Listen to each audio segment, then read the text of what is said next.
Latest update చూసినట్లయితే చంద్రబాబు నాయుడు నిన్న NDA సమావేశంలో ఆంధ్రప్రదేశ్ జరిగినటువంటి ఎన్డీఏ సమావేశంలో చంద్రబాబు నాయుడు ముఖ్యమంత్రిగా ఎన్నుకోబడ్డాడు. డిప్యూటీ సీఎంగా పవన్ కళ్యాణ్తో పాటు కొంతమంది ఎవరైతే మినిస్టర్లుగా ఈరోజు వారు కూడా ప్రమాణ స్వీకారం చేసేటువంటి అవకాశం కనబడుతుంది. ఒక లిస్ట్ మన దగ్గర రావడం జరిగింది. ఆ లిస్టులో ఒకసారి ఆ లిస్ట్ ఏంటో ఒకసారి చూసేటువంటి ప్రయత్నం చేద్దాం మిత్రులారా. నిజంగా ఇగో చూడండి ఒకసారి.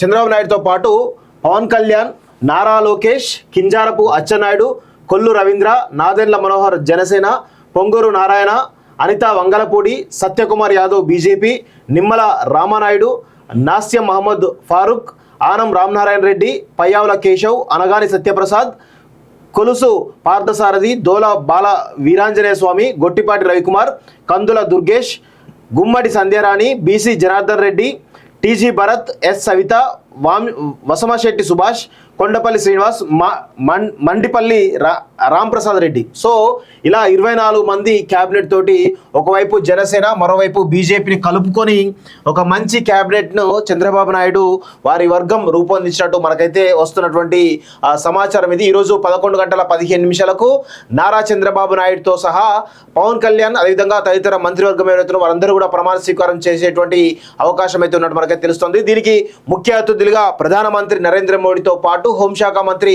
అమిత్ షా కూడా విచ్చేస్తున్నట్టు తెలుస్తూ ఉంది. సో దీనిలో ఇక రాబోయే రాజకీయ పరిణామాలు ఏపీలో ఏ విధంగా ఉంటాయి అనేది మనం చూడాల్సిన అవసరం అయితే కనబడుతూ ఉంది. ముఖ్యంగా చంద్రబాబు నాయుడు వ్యవహార శైలి చూసినట్లయితే అమరావతిని ఏదైతే శిథిలావస్థలో ఉన్నటువంటి అమరావతిని మరొకసారి రాజధానిగా ప్రకటించి నిన్నంతా కూడా. సో దానికి సంబంధించినటువంటి పనులు వేగవంతంగా పూర్తవుతున్నట్టు తెలుస్తూ ఉంది. సో విశాఖ సంబంధించినటువంటి దానిలో కూడా ఆ యొక్క నగరానికి కూడా ఒక రకమైనటువంటి హామీ ఆర్థిక రాజధానిగా చేసుకోవడానికి ఖచ్చితంగా ఈ ప్రభుత్వం కృషి చేస్తుందని చెప్పేసి నిన్న నారా చంద్రబాబు నాయుడు చెప్పడం ఏదైతుందో మొత్తానికైతే ఏపీకి 10 సంవత్సరాల తర్వాత మరొకసారి ఒక మంచి రోజులు రాబోతున్నాయని చెప్పేసి కూడా తెలుస్తుంది. ఎందుకంటే రాష్ట్రం విడిపోయిన తర్వాత 2014 నుంచి 2019 వరకు బీజేపీని ఈరోజు కాదని నారా చంద్రబాబు పోవడంతో కొంత అభివృద్ధి చాలా మందకొడిగా సాగింది. ఆ తర్వాత 2019 నుంచి 2024 వరకు వైఎస్ జగన్ కేవలం సంక్షేమాన్ని నమ్ముకొని అభివృద్ధి అంతా కూడా ఈరోజు ఎక్కడ కూడా చేయకుండా తను సంక్షేమం నమ్ముకున్నారు. కాబట్టి ఈ 10 సంవత్సరాలు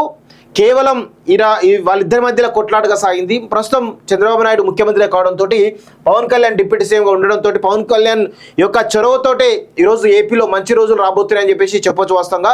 సో ఏపీకి సంబంధించినటువంటి దాంట్లో మరి ఈరోజు నరేంద్ర మోడీ కూడా రాబోతున్నారు కాబట్టి మరి ఏమైనా వారికి ఏపీకి సంబంధించినటువంటి హామీలు ఇప్పటికే 5,400-700 కోట్లు ఏదో ఉంది. దానికి సంబంధించినటువంటి లోన్స్ ఏదో కొంత రికవరీ చేసినట్టు, అంటే వాళ్ళు వేవ్ చేసినట్టు మనకైతే తెలుస్తోంది. సో కొంత పురోగతి సాధించే అవకాశాలు ఉన్నట్టు నాకైతే తెలుస్తోంది. సో కొంత తెలంగాణ విషయానికి వచ్చినట్లయితే కొంత ఇబ్బందికరంగా ఉండే అవకాశం అయితే కనబడతా ఉంది వాస్తవంగా. సో చూద్దాం తర్వాత జరిగే పరిణామాలు ఏందో భవిష్యత్తులో మనం ఇంకొద్ది రోజుల్లో తెలుసుకునే అవకాశం అయితే కనబడతా ఉంది. సో ఇది ఆంధ్రప్రదేశ్ సంబంధించినటువంటి లేటెస్ట్ అప్డేట్ చూస్తాను.